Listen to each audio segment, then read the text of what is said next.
Hey guys, Gerardo here with G-Rod Grills and welcome to my channel. Don't forget to hit the subscribe button and ring that bell to make sure you don't miss out on any content. Today we're going to be making a brisket. I'm going to walk you through what I do to prepare my brisket for smoking, from trim right down to seasoning, and then at the end of the day we're going to smoke it on my Traeger Pro 780.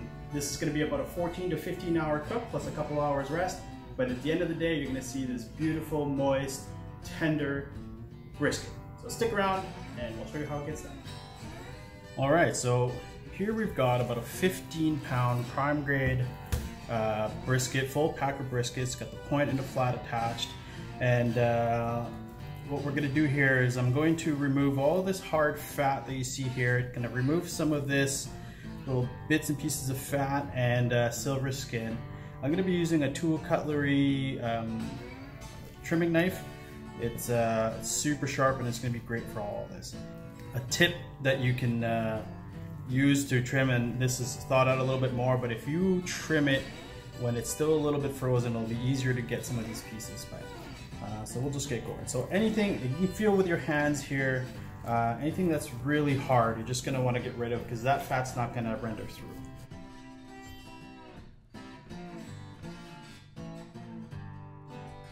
I'm also going to be trimming off, let's try to show you on this side here. We've got this little brown pieces and it's mixed with hard fat.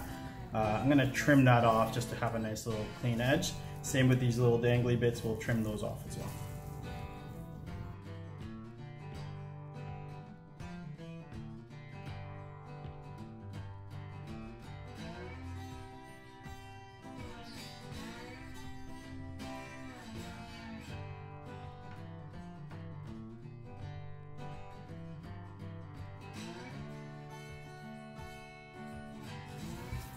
So you can see here I've trimmed out most of the hard fat that was in this piece here.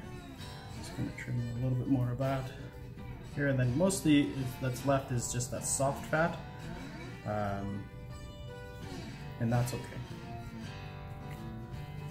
I'm also okay with a little bit of fat. We're not competing here. This is backyard. Caught my glove there. Barbecue for my family. All right, I'm good with that there. I'm gonna trim some of this as well.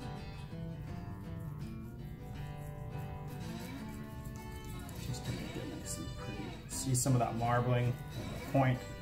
It's gonna be real nice. And then for this, I'm just gonna clean it up as much as possible. It doesn't have to be perfect. When you're trimming this, you don't want to catch too much of the meat. So try to angle your blade upwards if you can. And then that way, as you cut through, it doesn't pick up much of the meat. Okay, that's about as trimmed as we're gonna do it here. You can see is a little bit of fat, a little bit of silver skin still left. That's okay. Next thing I'm gonna do is, you can see the grain on this runs this way. After it's smoked, you won't really be able to tell which way the grain runs. So what I'm gonna do is I'm just gonna cut this little bit of a corner here. That'll just give me my edge for when I'm carving it next, or after I'm done, and I'll know that I need to start on this side and I'll cut this way. The other thing I'm going to do, as you can see, this is quite a bit thicker than this side, so I'm just going to round it off a little bit here, just to kind of give me a little bit more of an even cooking.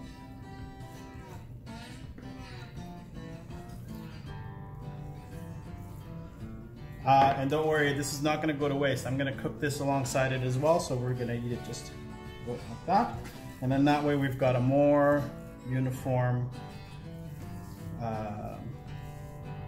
brisket,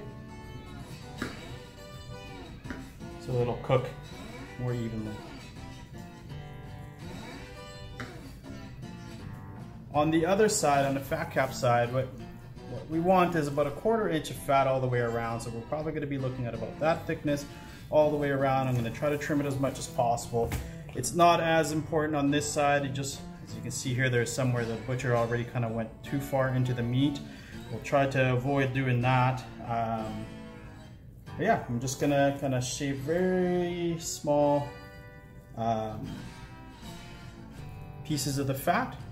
And for this one, I'm actually gonna be using a Cutco boning knife. This is a much thinner blade and a little bit more flexible than my 201. Just gives me a little bit more flexibility when I'm trimming to make sure I don't go into the meat. We're gonna be cooking this fat side down, so we want some of this fat on there so that it protects the meat as it cooks.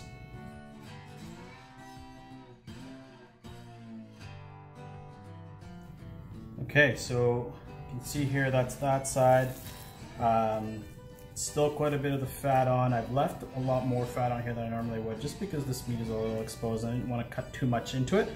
But yeah, trimmed it all down. Should all be about that thickness all the way throughout. Try not to cut too much in. What we're gonna do now is just gonna layer on some flavors. So I'm gonna start off with Cosmo Q's Texas beef. This will be my first layer, and this is on the fat side. Like I said, this is gonna cook on the fat side down. So you don't have to go too heavy on this side, just because it's, you know, it's not really the part we're after. The meat is what we really want to flavor, but we still want to season it a little bit.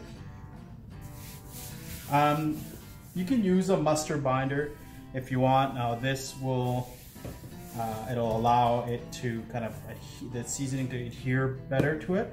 In my case here, the meat's still a little bit moist from it having coming out of the fridge.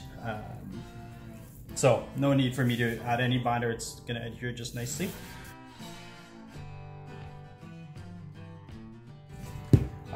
My next layer is going to be Meat Church Holy Cow. This is a great rub for anything beef related. Really, you can use it on anything, but it's absolutely fantastic on beef. Again, doesn't have to be crazy. It's also going to give us a little bit of that color. My next flavor is actually one of my absolute favorites. Whiskey Bent the Rocks.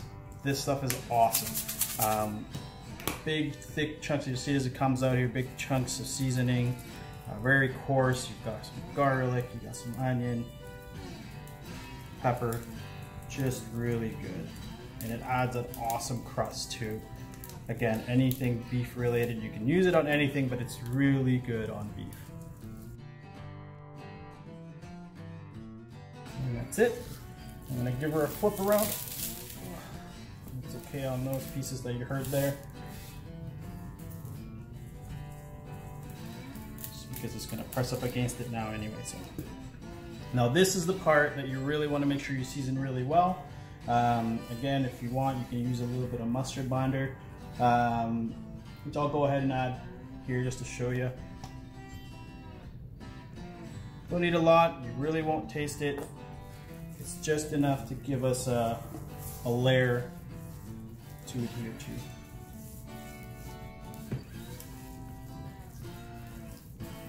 Put that in, and then we'll repeat this again. Start with Texas beef.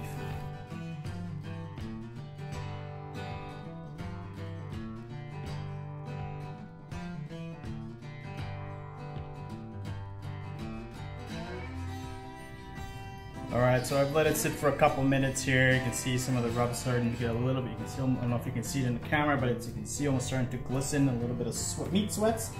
So now I'm going to go ahead and add my last layer of flavor here, which is going to be Whiskey Bent the Rocks. And again, a little bit heavier on this side because I want to make sure that this part is fantastic and it's got all the flavors.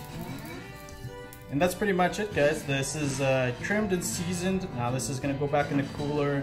It's about 1 o'clock in the afternoon here. It's gonna sit for a few hours, just kind of soaking in these flavors. And then, like I said, about midnight or 1 o'clock, we're gonna throw this into a Traeger Pro 780, and it's gonna roll at 225 for a long period of time until we're ready to wrap, but I'll show you when we get there.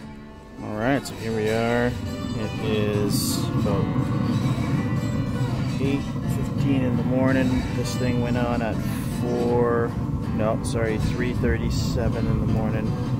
And just Out here giving her a little spritz now. My spritz is just a mixture of water and Coke. I warmed it up. You always want to make sure you warm up your spritz. You don't want to spritz cold liquids onto your meat. You just want to spritz to moisten the top. You're good to go. Go back in a little bit. I have it set to remind me of 160. And yeah, I'll be back when it's ready. Alright, so here she is. It's been reading at about 144. It's been here for a long time now. I think we're in the middle of the stall. Usually that's around 160, but that's alright. We'll do 140. That's okay too. Bark's pretty much set to where I want it to. Looking pretty good. So I'm gonna pull this out. I'm gonna wrap it, and I'm just gonna put you guys down and show you how we do that. All right, so here we got a little bit of beef broth warmed up, so I put that in the microwave for about a minute or so to make sure it's nice and hot. I don't want to use any cold liquid on my meat. A couple of sheets of foil, and we're going to throw this on here.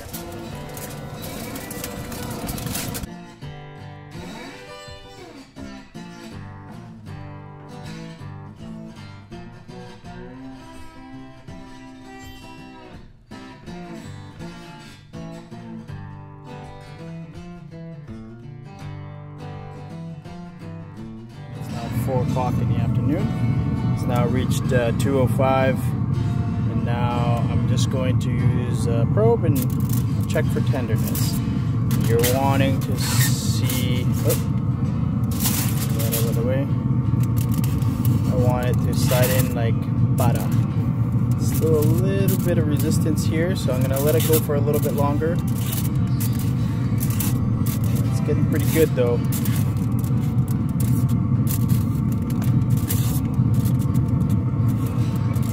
Just a tad longer. We're gonna let it go to maybe 210, and we'll go from there.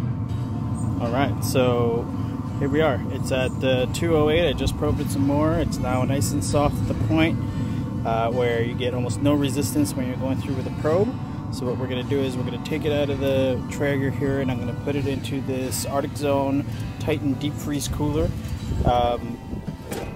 In here I've got a towel, so I'm gonna set it down, wrap it in a towel, and then close the lid on this and let it rest for about an hour and a half to 2 hours, and then it'll be ready for slicing. One more thing here, I'm gonna just open up the foil here because it was rust in foil. The bark can sometimes go away, so just gonna let it vent out here for a few minutes. No, I don't know, maybe 2-3 minutes or so. Let it vent in a little bit here, and then I'm gonna wrap it back up nice and tight, wrap it in the towel, close the lid, and then we'll slice in about an hour and a half to 2 hours. All right, so this rested in the cooler for about an hour and a half. As you can see, it's nice and jiggly, it's perfect. Earlier on in our trim, we cut this corner off so that I knew my grain. So my grain on the meat is running this way. So we're gonna cut this way. We're gonna cut this way, and just gonna get that going.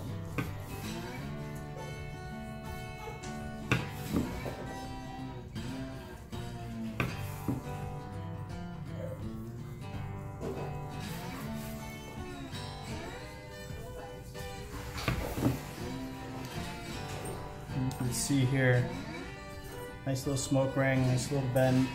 Just gonna cut in the middle, show you the rest.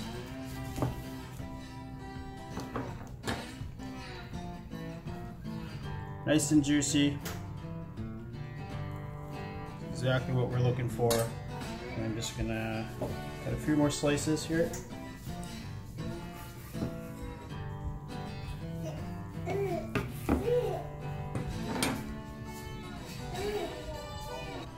There it is. Look at that. Just perfect. Pulls apart nice and easy, tender. Exactly what you want. If you haven't already, hit the subscribe button and make sure you hit that bell to make sure you don't miss out on any content. Thanks for watching.